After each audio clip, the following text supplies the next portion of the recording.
Beck and welcome to a spoiler recap of Fourth Wing and Iron Flame by Rebecca Yarros to refresh you on all of the plot points and the characters before you jump into the new book Onyx Storm. I'll start with Fourth Wing, but I'll put the books behind me because they're a bit shiny. Fourth Wing follows 20-year-old Violet Sorrengail, and her mother is the general of the War College Basgaith, and all her life Violet thought she was going to join the Scribe Quadrant, but then her mother forces her to join the Riders Quadrant instead. Violet has pale skin, pale hair, and pale eyes, which is also a mark of a sickness that her mother had while she was pregnant with Violet. So she's got this frailness to her and never thought that she'd be part of the Riders Quadrant. Violet also has a sister named Myra who has joined the Riders Quadrant already, and she's also got a brother named Brennan who died 5 years ago in the Tirish Rebellion. To get to the Riders Quadrant, Violet plus all of the cadets have to cross the parapet and risk falling to their deaths. Before she crosses, Myra gifts her a dragon scale vest to protect her life at Basgaith. Myra also gifts her ridged boots so she doesn't slip on the parapet. Before she ends up crossing over the parapet, Violet meets Rhiannon in line and they start to form a friendship, and Violet goes at the last minute, let's swap one boot each because Rhiannon's shoes are really polished and shiny and she will fall straight away, so Violet gives her a chance at surviving. Another cadet, however, is ruthless, and his name is Jack Barlow, and he will just throw people off the parapet who are in his way. He wants to kill Violet for her surname Sorrengail. He's also just a psychopath. Violet barely scrapes by the parapet in time ahead of Jack and turns around and holds a knife to his crotch when he's trying to threaten and kill her. Now that they are inside the Basgaith War College, the Codex, which is their set of rules and regulations, technically protect Violet, but Jack, we know, is crazy and he'll do anything he can in order to attack and kill her. As if to prove a point, during their normal sparring class, Jack snaps somebody's neck. We're introduced to Dane, who is Violet's childhood best friend and a rider, and when you join the Riders Quadrant, you get cut off from all of your family and friends for 2 years, so Violet hasn't heard from Dane in a long time. Dane is a wing leader and he's shocked to see Violet in the Riders Quadrant because he expected her to be a scribe, and so to bring some form of protection to her, he takes Violet and Rhiannon into his squad. Part of the reason that Dane is so shocked to see Violet in the Riders Quadrant is because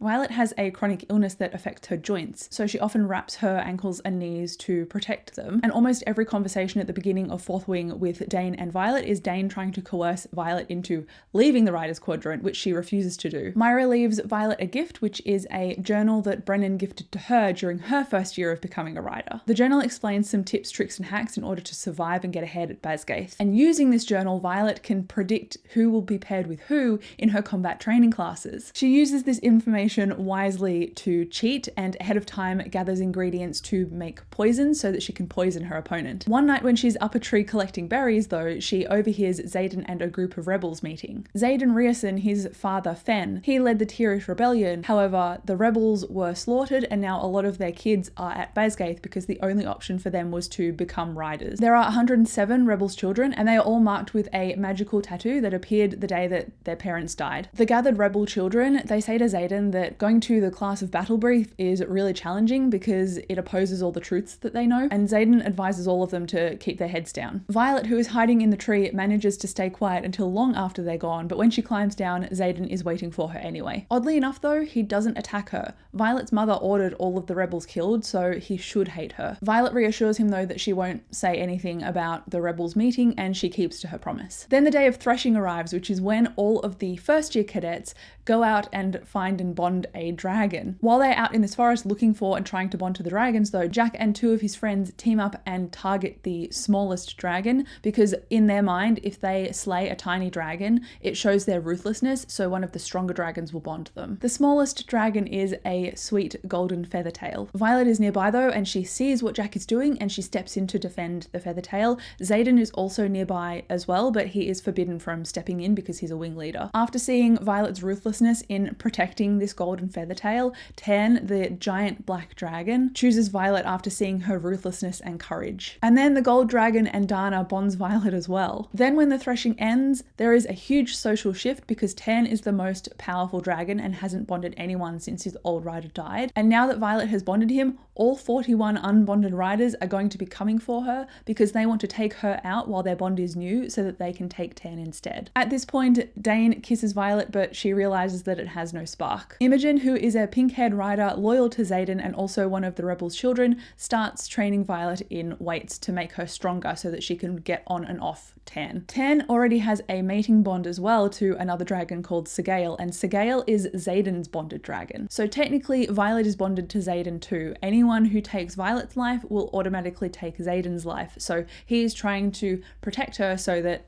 she doesn't die while she's vulnerable. Violet visits the archives, which are her favourite place, and runs into her friend Jacinia, who she signs with and catches up with. Violet is reminiscing and she misses the story that her dad used to read her of wyverns and fables, and so she requests it from Jacinia, hoping it will be in the archives. Oddly enough though, Jacinia can't find existence of the title at all. During flight training, Violet continues to fall from Tan's back, but he keeps catching her in midair. Dane finds out that she can't keep her seat and loses it at her. He's outraged that she can't protect herself. Dane also wants to be with her after the kiss, but refuses to be because the Codex forbids different leadership from being with cadets, so he refuses to break a rule to be with her. Technically, she doesn't want to be with him anyway, but she recognizes that she's hurt because he can't see past a rule to being human. At night in her room, Violet is ambushed by 6 riders. Tan wakes her with their bond, waking her up just before she is stabbed, and Xaden is on his way as well. In a panic, Violet is defending herself and she reaches for Andana. Violet channels Andana's magic and stops time, narrowly avoiding one of the riders cutting her throat. Andana says she gifted Violet her power to stop time, but Violet is just convinced that she channeled from Andana's magic,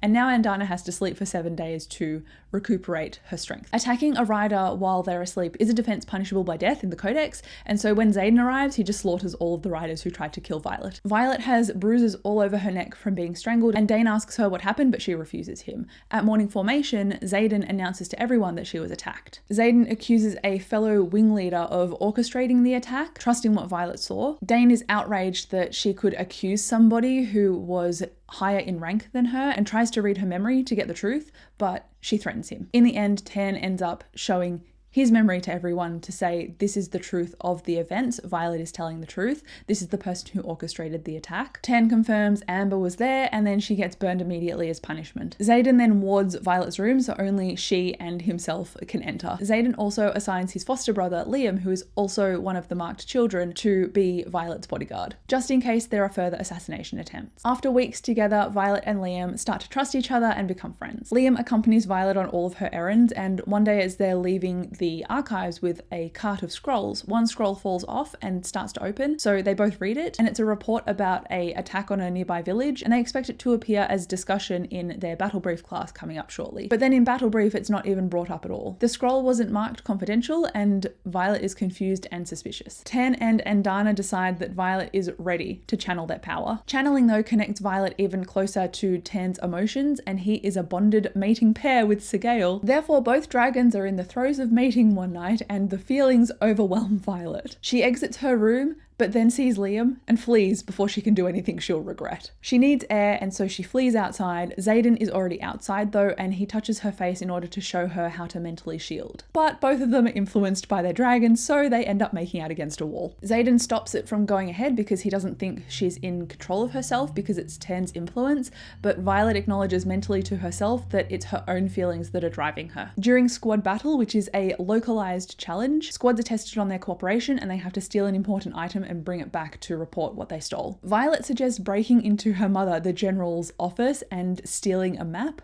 and the team pull it off and they end up winning squad battle. Xaden now takes over Violet's combat training. Violet is also channeling magic, but she hasn't wielded magic yet, and if she doesn't wield magic in 6 months, the power flowing through her body will cause her to burn out and die. Squads are then sent to week-long outpost tours, and Myra happens to be stationed at the same outpost that Violet's squad goes to, so she gets to reunite with her sister. Myra catches Violet and Rhiannon sneaking out when they obviously shouldn't be, and ends up accompanying them and going to visit Rhiannon's family so she can see her newborn nephew. Xaden talks in Violet's mind for the first time. The outpost is attacked, the wards fall, and it is overrun by griffins. Violet is desperate to stay and help Myra, but Xaden forces her and the other first years to clear out because they don't have experience they need yet. To buy time for Tan to get there and take Violet away, Xaden kisses Violet to distract her. Their next pivotal part of training is the war games. The squads have to defend their flag and protect the dragon egg. Fourth wing are pitted against first wing, which is Jack Barlow's squad. Before they take off, Tan and Xaden reveal the saddle or harness of sorts that they've designed for Violet so that she doesn't keep slipping off Tan and he doesn't have to hold her in place with his magic and distract himself. During the war games in mid-flight, Jack stabs Liam. In rushing after Liam to catch him, Violet ends up stopping time to reach Liam before he hits the ground, and that's how they manage to catch him. Enraged that Jack would stab and attack Liam that way, day, she finally wields her magic, channels lightning, and zaps Jack into the side of a building. She feels sick after, knowing that she used her first manifestation of magical power to kill someone. And then, sick of dancing around each other, more of Violet's lightning makes a spark when she finally makes a move on Xaden and they sleep together. Liam is alive and healing after Jack stabbed him. And Violet begins lessons in her wielding lightning with Professor Carr. She has terrible aim, but she's increasing the frequency of her strikes. Xaden tells Violet not to fall for him, but it's pretty clear that they're both falling for each other. They talk and Violet is determined to know Xaden better despite his secrets. He lets slip that he was at a command outpost called Athabine. In the journal that Violet got gifted earlier in the book, she finds a letter from her father and it's a paranoid warning about leadership at Basgaith. Graduation is in only 10 days. There is a celebration ball which marks the anniversary of controlling the rebels. That night also coincides with Brennan's death and Xaden's father's death. Therefore, Xaden is brooding on the parapet and Violet goes out to sit with him. While she's out there with him, she confesses her love and both of them go back to Xaden's room, but they are interrupted by Garrick. He knocks on their door frantically and he says they're under attack. Everyone still manages to gather in formation, but it wasn't actually a real attack. It was preparation for War Games, which is about to begin. All the squads are being sent to various points in Nevere on a 5-day mission. Dane's father, Colonel Atos, shares instructions for everyone's allocation. Ten and Sergale, though, can't be separated for more than 3 days, so Xaden as wing leader steps in and reassigns Violet, Rhiannon and Liam to his outpost instead. Xaden is being sent to Athabine, which is outside the protection of the wards. Dane steps in to prevent Violet from going to Athabine, which is outside of the wards, but in Violet siding with Xaden, she reveals that they are together. Dane is jealous, but steps back, saying that he'll miss her. And Dana comes to Athabine too. She has a version of a harness that clips into Tan so that when she gets tired flying, she can clip into him and just go along for the journey. After a 7-hour flight, Xaden's group stop for a rest just outside of Athabine. While they're having a break, Xaden and Violet are together, but then Xaden freaks out. Griffin riders have landed nearby. He forces Violet to be still, and then he turns to them and says, "You're early." Xaden has been working with the Griffin riders, giving them specially forged weapons. The Griffin riders warn Xaden and his group that there is a venom attack on the nearby town. Violet realizes that the whole group that she's currently with are all separationists. They're all rebels' children. She's the only one who's not. Tan and Andana knew of Venom the whole time and corroborate Xaden's story, but none of them told her until now. Venom are dark wielders and they can suck power from the earth, and it's how they get corrupted. Violet says that she will never trust Xaden again. She believes him in this instance, thanks to having the book of fables that her father used to read her as a kid about Venom and Wyvern, as well as the letter that he left to her saying that she would make the right choices. The group also find a letter at Athabine and it's addressed to Xaden and it says survive if you can. The letter essentially gives Xaden an ultimatum, which is come back to Nevere and choose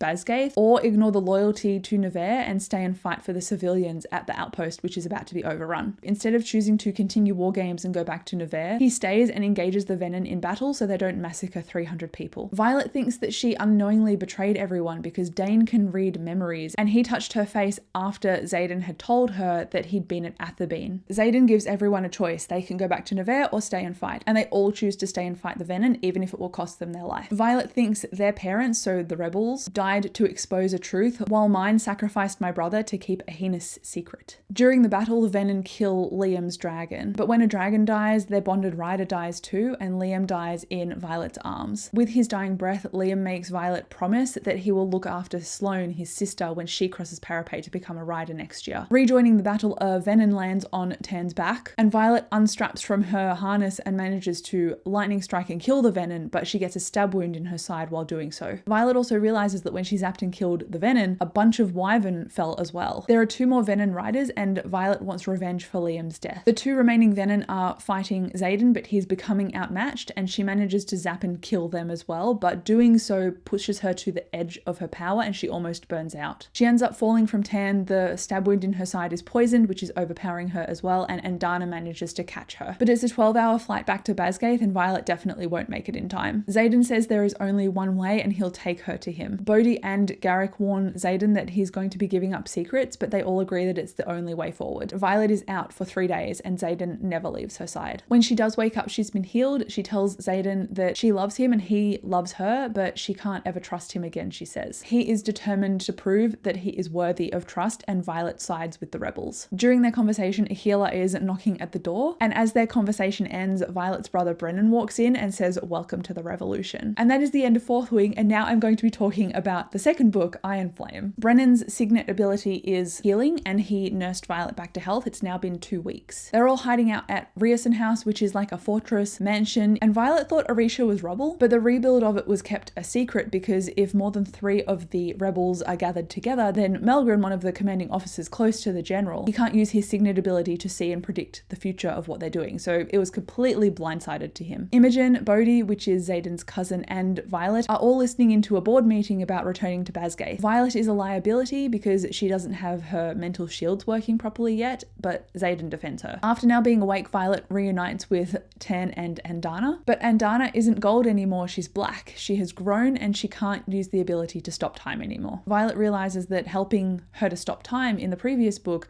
means that Andana forced her growth spurt too early. All of the riders agree to return to Basgaith despite the risks. Xaden will train Violet in shielding so Dane can't read her thoughts. Then back at Basgaith, before they go to formation and report that they are alive after war games, Violet retrieves a bunch of letters from Liam's room that he wrote to his sister and couldn't send yet. And as she's coming out of Liam's room, she runs into Rhiannon and says, please hold on to these for safekeeping, because usually a rider, after they die, all of their belongings are burned, and she's trying to save what is left of Liam. Xaden, Violet and the squad report formally to Basgaith, just clearing their names with selective truths about Athabine, because everyone thought they were dead, and now Violet is a second year. Sloane, Liam's sister, steps up to cross Parapet. Violet is present when the cadets are first crossing Parapet because she's noting down all their names, and Sloane hates her. She blames her for Liam's death. Also, Cam uses a fake name, but Violet recognizes him as Prince Arik, and he crosses the Parapet too. He is the third son of King Tori, and the king doesn't know the prince is joining Basgaith,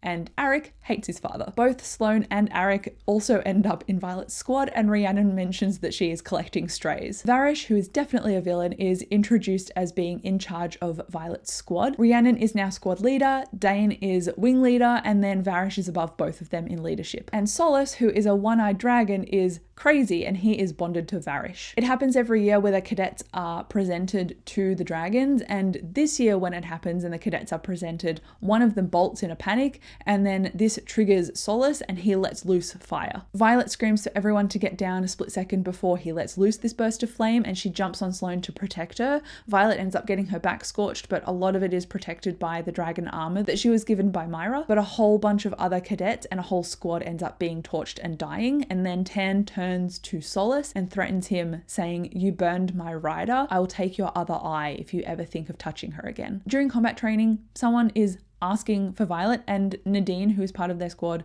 jokes that she's Violet, and this guy comes forward and just snaps her neck. Violet takes him on and just barely survives, and as she manages to stab him, he whispers to her, "Secrets die with those who keep them." Violet knows that he was an assassin sent by Dane's father. Xaden, as wing leader, is stationed at Samara, which is a long flight away and strains the relationship between Segale and Tan. Andana disappears for a while because she is with the Emperor, so the Council of Dragons, and she's going into the dreamless sleep to recover the time that she was forced to grow, so she can sleep and then grow peacefully and normally. Varys uses every excuse he can to punish Violet after Tan threatened Solace, and because Andana is away in the dreamless sleep, Varys goes, "Andana wasn't here for flight maneuvers class, so I'm going to punish Violet for that." She's therefore pushed to her limit with her ability, forced to do almost 40 lightning strikes, and she passes out from burnout. The next day after sparring class, Violet, Rhiannon, Sawyer and Riddoch are all kidnapped as part of their second year training. They've been dumped in the middle of a forest with a bunch of infantry and 2 maps that aren't correct,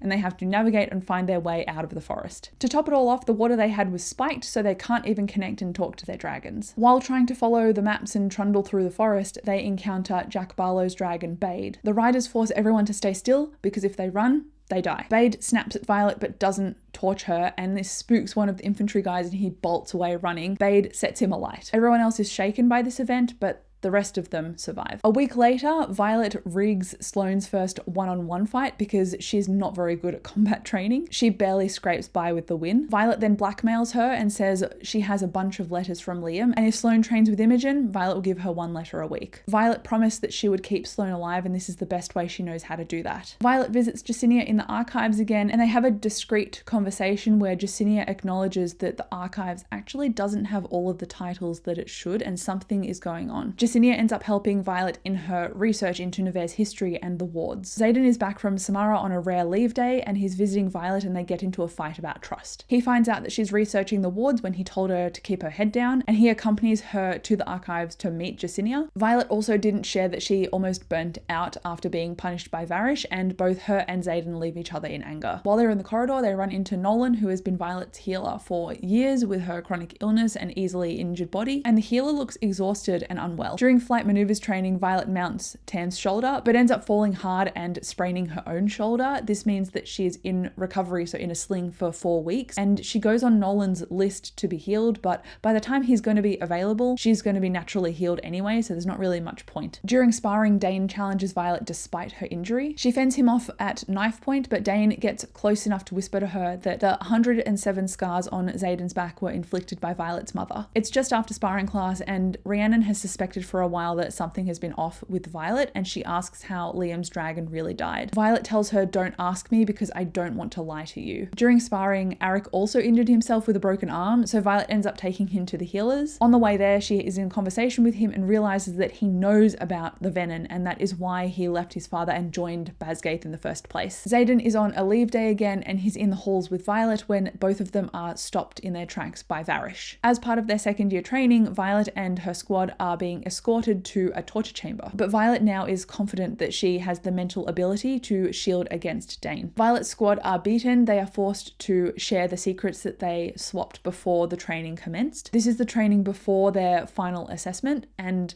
all of them manage to keep their mouths shut. Even when Varish brings Dane in and he forces Dane to read Violet's mind, she says no, and he steps back and says no and refuses, based on a rule that he goes, Violet should not be injured. Riders are supposed to be healthy before they join. So that was his get out of jail free card to not read Violet's mind. After Dane's gone, in a rage, Varish punches Violet in the shoulder hard enough to dislocate it. Nolan is brought in to heal her, but upon him leaving, he locks the door, but he leaves the window open so the squad can hear what's going on outside. Therefore, they hear when they are alone, and they make a plan to break out once the coast is clear. They are successful, and they receive classified patches for earning this achievement. In Battle Brief the following day, there is report of an attack that occurred in Samara, and Violet leaves Battle Brief immediately after receiving a signal that Xaden is seriously injured. Violet flies 8 hours to Samara under the impression that Xaden is on his deathbed, but when she gets there, he's just got a gnarly scar on his arm and he's doing okay. There was a battle, but he's since healed from it the previous day, and they get into a fight, but they're away from everybody in a shower and locker room, and they end up sleeping together in there. Violet says out loud, "I need you," and not "I love you," because she refuses to say that aloud. To earn her trust, Xaden invites Violet to go on a dagger run so they can drop daggers with the Griffin Riders. Xaden ends up keeping one back from the Griffin Riders so he can give it to Violet. Selena is the leader of the Griffin Riders, and Katrina or Catriona is her offsider of sorts. Violet realizes that Catriona is Xaden's ex. Kat also mentions the Paromial King and a trade that didn't happen. Later on, when they're alone, Violet asks Xaden what this means because it concerns her, and it turns out that the Paromish King wanted to see Violet's ability, which he would trade for a luminary, which is a item that would enhance the ability to forge more daggers, which is technology that the rebels need. Xaden says that he isn't trading Violet over for anything because this king is known for collecting things, namely people. Violet returns to Basgaith wearing Xaden's flight jacket and the sheath and dagger, but outside her room, which is warded, Varish is waiting for her and he accosts her in the hallway. He has a habit of searching her, so while he's going through her bag, across the hall, Rhiannon opens her door a crack, sees what's going on, and then closes the door so that she's not seen by Varish. Varish also seizes the flight jacket from Violet, accusing her of impersonating an officer, but Professor Cowrie is nearby and he rounds the corner and defends Violet, saying that that is obviously not the case. Professor Cowrie also says that power should remain checked, which was a very nice subliminal way to tell Varish to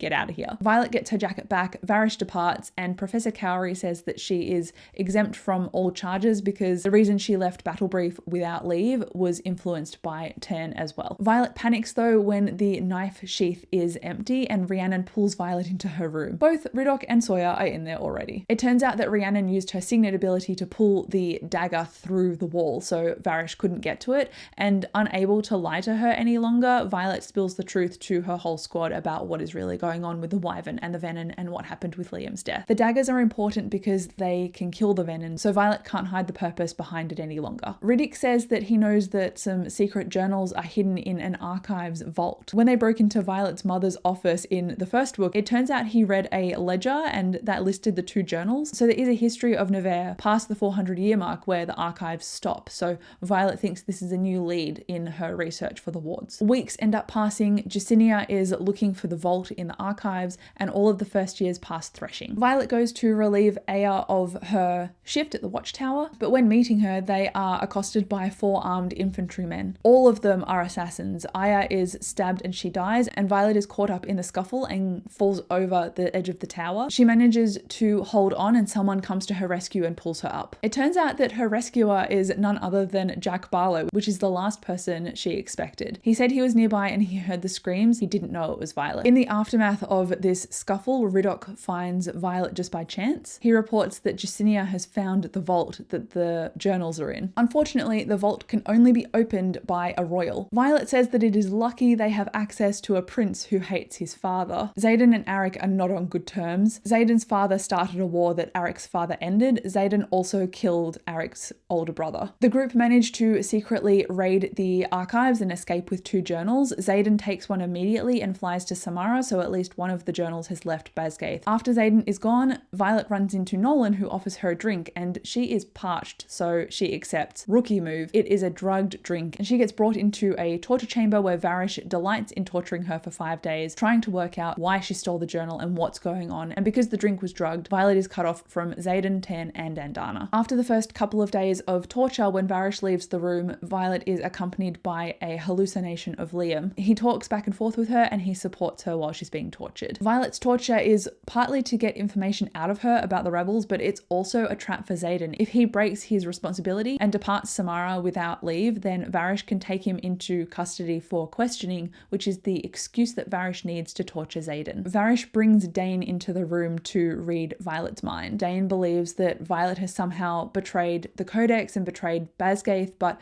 when Dane reads her mind, she reveals exactly what happened with Liam's death and what happened with the Venom and the Wyvern. After he's read her mind, Dane pulls back and asks Varish to hand him the dagger so he can compare it to what he saw in the vision, but instead of siding with Varish, Dane stabs Varish. Dane also frees Violet, which is just when Xaden arrives, and Violet stumbles between both of them and tells Xaden, don't kill Dane. Xaden has orchestrated a bunch of dragons to kill and drop Wyvern at every outpost, which is causing leadership to go into chaos to cover up what Basgaith has been keeping secret for 400 years, the fact that Venom and Wyvern don't exist. So while there is chaos, everyone can escape in the meantime. Before they leave though, Violet says that every rider deserves a choice. Dane's last act as a wing leader is to call a huge formation, and the riders are told and shown Tan's memory about the Venom and the Wyvern, so they get to choose what side they are going to be on. If they're dragons who also know the truth, permit them to do so. Those who do choose to rebel leave with them. After the hours-long flight, Xaden takes Violet to Brennan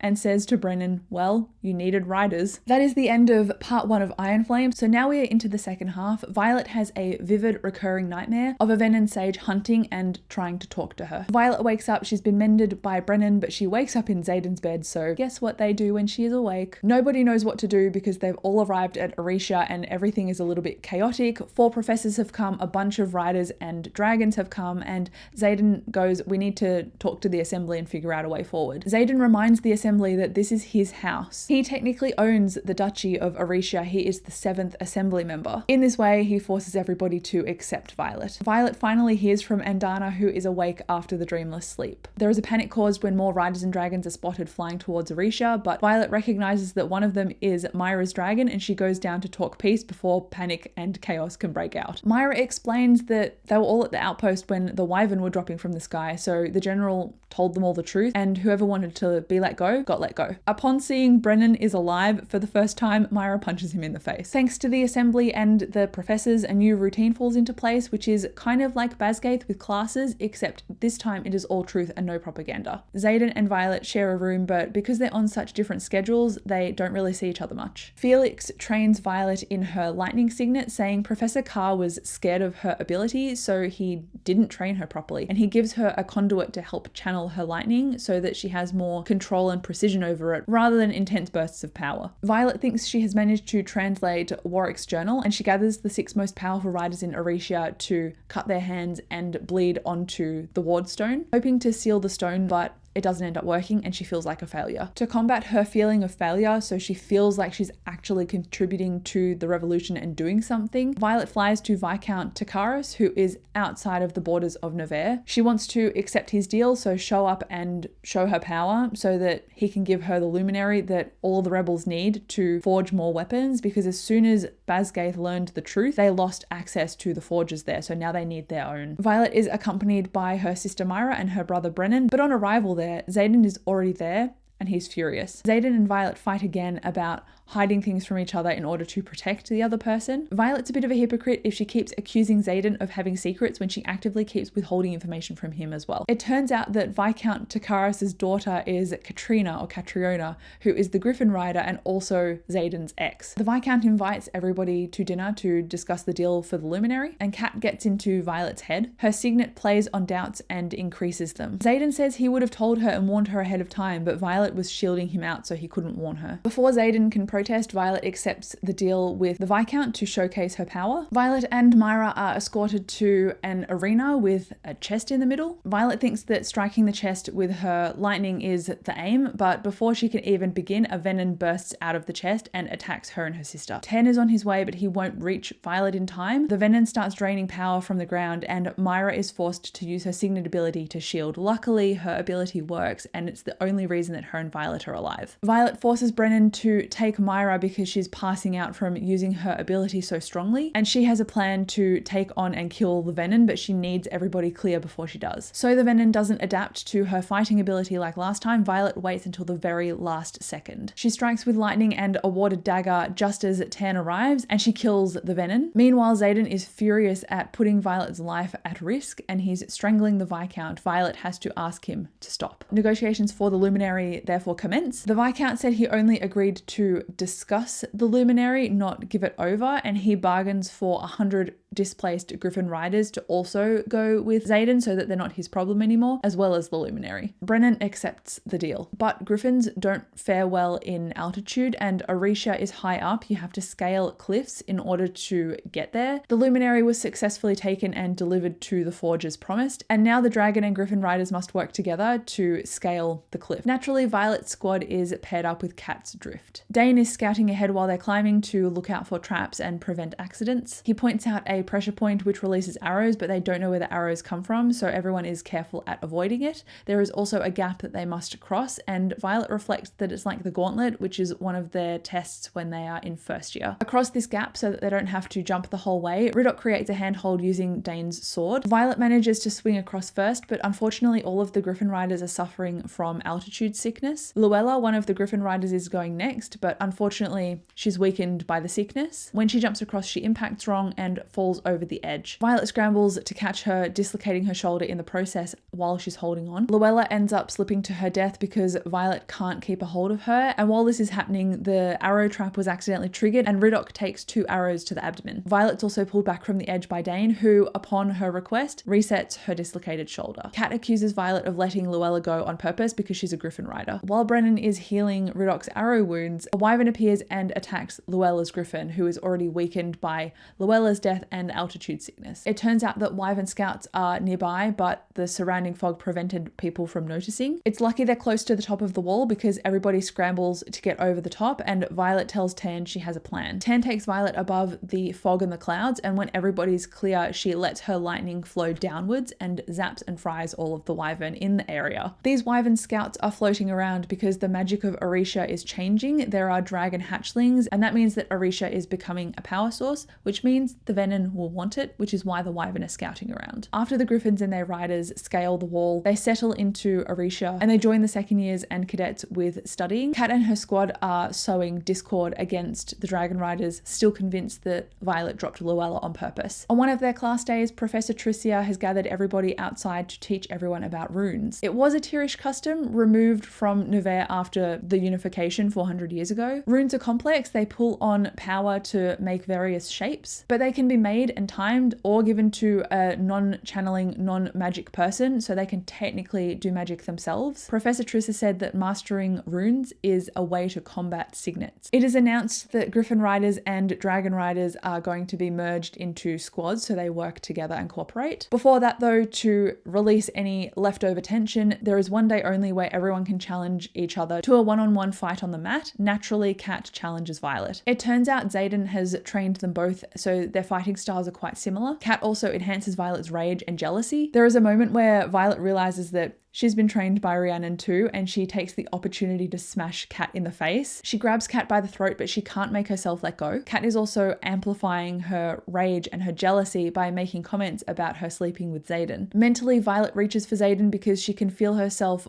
trying to kill Kat and she doesn't want to do that, but she can't make herself let go. Xaden comes in, the fight is called off, and he takes Violet away because distance is key to breaking Kat's signet. Xaden bursts into a meeting in the throne room and he kicks the meeting out and then places Violet in the throne so she can calm down. He ends up distracting her by having spicy times. And in that moment, Xaden lets his guard completely down. Violet sees his thoughts, and that is what sends her over the edge. They finally talk properly about their feelings. Xaden reassures Violet that he does love her because Kat's ability only amplifies what is already there. It doesn't create it. So Violet felt rage and she felt jealousy, and Xaden reassures her that he does love her. He says that he and Kat were betrothed politically, not engaged, and he never loved Kat. He also tells Violet that the daggers he's given her are warded and therefore they will block Kat's ability. Xaden's pep talk gets Violet past her anger and insecurity. Violet and her squad go to the library. Violet is still working on the translation of Warwick's journal, with the help of Jacinia, of course, who Sawyer has a bit of a crush on, and he's wanting to learn how to sign so that he can communicate more easily with her. At Violet's request, Dane joins them because he's helping with the translation of Warwick's journal, and Violet and Dane end up finding a bit of a truce between each other. They talk about Liam's death, and Dane steps back saying that he will trust Violet's opinion about Xaden, and he'll trust Xaden as much as Violet does. After everyone leaves for the night because it's getting late, Violet has an epiphany and she realizes that one of the words in the translation could be substituted from blood to breath, which would change the translation entirely. And that would mean the instruction is setting the stone ablaze in an iron flame. Since everyone is left and Violet is alone, she runs to Rhiannon to tell her this information because she now knows how to raise the wards. Both Rhiannon and Violet break this news to their squad because if the wards go up, it means that the Griffins won't be able to channel their power anymore. Violet gives all of the Griffin Riders a choice, and that is to stay in Orisha but not be able to channel, or to leave Orisha and channel outside of the wards. After this, we're shown Violet's nightmare again with the Venom Sage. He's threatening her, saying that she'll turn Venom for power because of love. The Sage also says Violet is a weapon worth watching and retrieving. Then there is a training challenge for the Griffin and Dragon Riders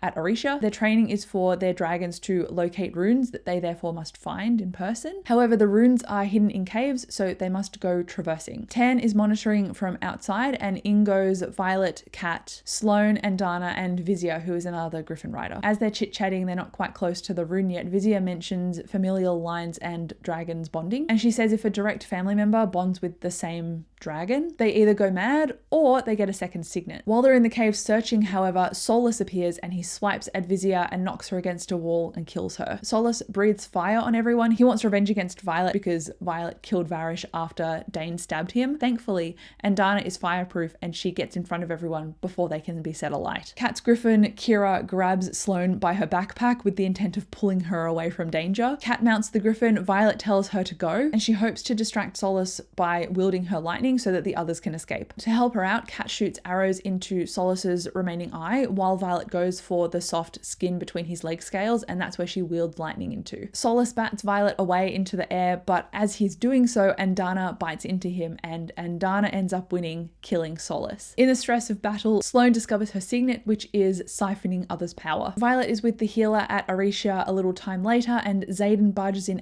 absolutely furious with her, demanding to know why she tried to save Kat's life and she didn't save her own. They have yet another fight about secrets and communication. Xaden challenges her, asking Violet why she never brought up that she knows about the deal he made with Violet's mother, which was to keep Violet alive in first year. Violet said that she didn't want to think he spared her because of her mother. She doesn't want to think that he fell for her because of her mother. Xaden calls her out on not confronting things and hiding from truths instead, which is a backstep to how she was in the first book. But then she hits him with, "You want me to ask you something real? What's your second signet?" Because Xaden bonded the same dragon as his grandfather did, and Xaden is clearly not mad. So what is his second signet? In response, Xaden panics, he masks his emotions and inhales, and Violet goes, well, so much for asking. Their argument is interrupted by Brennan, who says that there is a horde of wyvern coming. Violet shares her new translation about the wards with the assembly. They all accept the idea, and then the dragons breathe fire on the wardstone and the wards work. A bunch of patrols fly out just in case to monitor the borders and see the effect of the wards on the wyvern. Xaden and Violet go on patrol together, and while they're on their own, Xaden reveals to Violet that he is an intrinsic, which is a way of saying that he can read minds, but he can more clearly read intentions and images. Segale, his dragon, obviously knew this, but Tan didn't, so this was a secret held back from even bonded dragons. Violet's wards are successful because the wyvern who encounter them fall to the ground. Pretty much every patrol reports the same thing. However, Serena, a griffin leader, comes up to Violet and says that she can still channel, which shouldn't be the case given that the wards are up, so something is not quite right with them even though they're technically working. They get a message that General Sorrengail wants to meet with the rebellion, specifically with Violet and Myra, so they agreed to meet her. At the meeting, Melgren is there, and he is the one whose signet can see the future, so the outcomes of battles.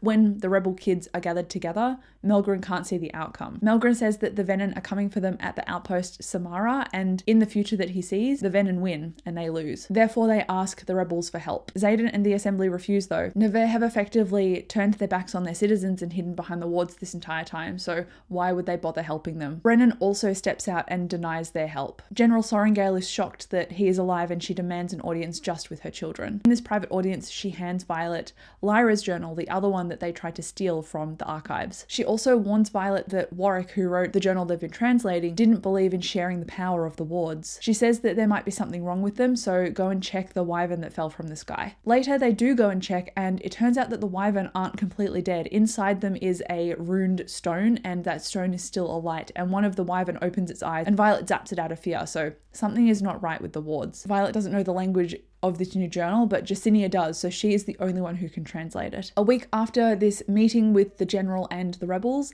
Violet and Xaden are finally alone together. Their tension clashes, and of course they have another fight, but they settle it by saying they now require full disclosure. Violet is sick of asking leading questions to get answers, and she just wants Xaden to be outright with her. And Xaden says that no matter what, Violet has to be all in. He says, no matter what happens, you'll come back so we can talk it or fight it out. So he doesn't want her putting him off anymore. In battle brief class the next day, Samara and the Venin are discussed. The assembly has not budged on their opinion. They're withholding their help. But Violet has an epiphany about Samara, like, why are the Venin waiting for 3 days outside of their wards? Something doesn't seem right. She leaves battle brief and she says to Xaden that Melgren can't see Basgaith because there are marked ones gathered there, and she thinks that is the true target of the Venin, not Samara. If Basgaith is the true target, they don't have a lot of time to fly there and help. Xaden, Violet's squad, and a group of riders all decide to come with them because Violet says if they didn't turn around and help Basgaith, they would be just like their enemies not helping people in need. When they arrive at Basgaith, Violet lands at the entrance and confronts her mother. The riders say that Basgaith is the true target, and they demand that they can assess the wards at Basgaith because something's going on. If the riders at the gates weren't going to be cooperative, they brought Dane with them because he knows where the wardstone is that powers the wards at Basgaith, so he could take them there anyway if people refused. Violet's mother accepts and shows them to the wardstone, but when they get there, the guards are already dead and something is already happening. Jack Barlow and Bade are already inside, and Jack slaughters his dragon and bathes the wardstone in Bade's blood. This cuts out the power of the wardstone, and Jack reveals that he has turned Venin. Jack reveals that the wards don't block all of the Venin's power, they can still channel enough to survive. He says, we are already among you and now we are free because the wards have fallen. They are underground, so Jack begins to draw power from the stone around him, but before he can go any further, Dane grabs him and tackles him. It means that Dane is in pain because he's been partially drained, but before it can go any further, Xaden manages to knock Jack out. Because the wards are down, everyone knows that they're going to be invaded, so they all gather in the battle brief classroom so that they can figure out strategies and defensible sectors for everyone to defend Basgaith equally. Everyone is sent off to get what little sleep they can before the battle commences. Violet and Xaden wake from knocking at their door, and it turns out that Brennan has arrived. He's brought Sloane and a slew of Griffin riders with him. Jack placed a whole bunch of runes around Basgaith which act as lures for the Venin, and Griffin riders are better at detecting runes, so that's their job. They're trying to find all the runes and destroy them. While they're doing that, Brennan is trying to use his ability to mend the broken wardstone. The battle is underway, and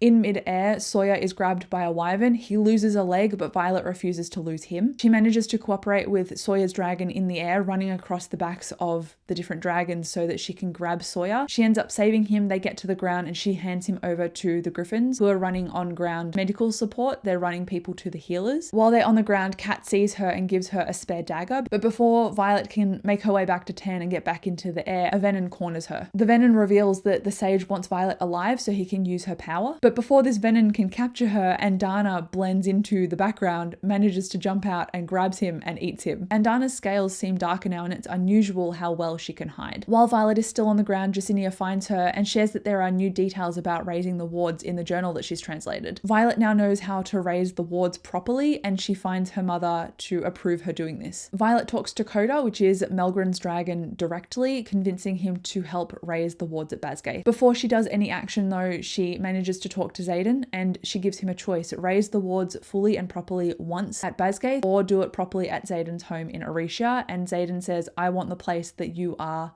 warded. So he chooses Basgaith because that's where Violet is. As Xaden and Violet part again, they exchange I love yous, and Violet orders Xaden not to die. Xaden is fighting the Venom in order to give Violet more time so she can raise the wards. And Dana can also help in raising the wards because she is a 7th breed of dragon. And Dana says that she has been asleep for 650 years and she only woke up when Violet became a rider, because Violet has the mind of a scribe and the heart of a rider. Brennan has successfully healed the wardstone, but the stone needs to be imbued before the dragons can share their iron flame with it. So Violet is imbuing the stone with her power, but she realizes while she's doing it that it needs so much power that it's going to cost her her life, and she accepts this cost. Her mother sees what she's doing though and doesn't accept this cost, so she kicks Violet away. She grabs Sloane and forces Sloane's hand to the stone instead, and Violet's mother guilts Sloane into siphoning her ability into the stone instead. While this is happening, Arik holds Violet back. Brennan is present and trying to heal Violet, and Dana and Tan say that they would choose Violet instead to stay alive. Sloane finally finishes imbuing the wardstone, which means that Violet's mother has passed away. Her life has now gone. The wards are now working again. The Wyvern Fall, Basgate is safe. In the aftermath of the battle, Violet finds Xaden, and they decide to both stay at Basgate and not go back to Orisha. Xaden has been avoiding her eye contact this whole time, and he says Violet will feel safer in Basgate, and then he finally turns to look at her. In doing so, he reveals his red-ringed irises, which means that he has become Venom himself. We get a point of view chapter from Xaden while Violet was imbuing the wardstone, and he became desperate for survival when he felt that Violet was going to give over her life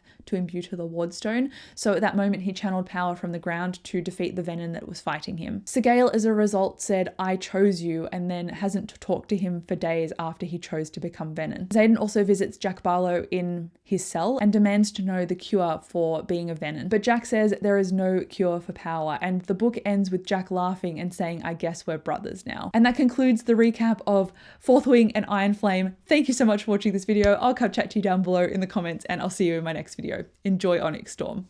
Bye.